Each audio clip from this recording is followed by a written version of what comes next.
Welcome. We are very excited to be able to host you, and on behalf of Minister Friis Bach, the Minister of Development Cooperation for Denmark, Minister Emilia Perez, the Minister of Finance for Timor-Leste, this now third meeting of this group. The first such meeting since 45 donors, countries, and organizations came together to endorse the New Deal for engagement in fragile states. Today, we are gathering here together to discuss the achievements, the opportunities, and the challenges to deliver change through the New Deal at the country level. The difference between these two stories tells what the New Deal is all about. It's about enabling a social contract between a state and its people, building peace and prosperity at the same time. Now, I think it would be very important to invest in domestic resource mobilization in developing countries in general, but particularly even in fragile states.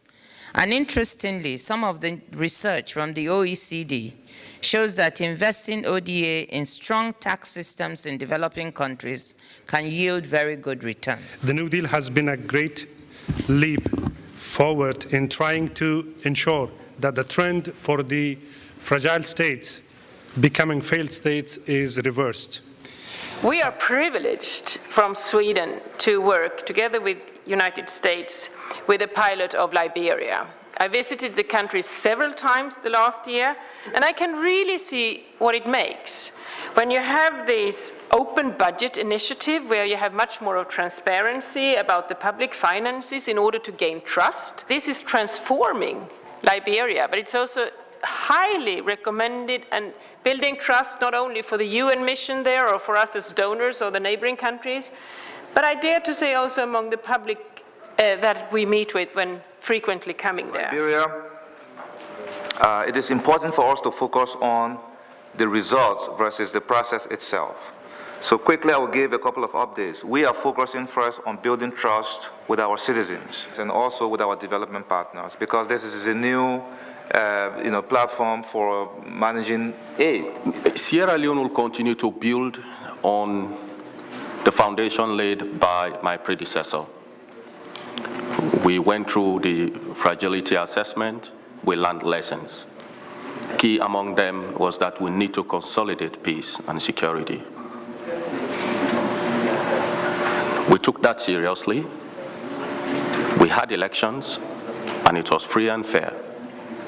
The UK strongly supports the New Deal for engagement in fragile and conflict-affected states.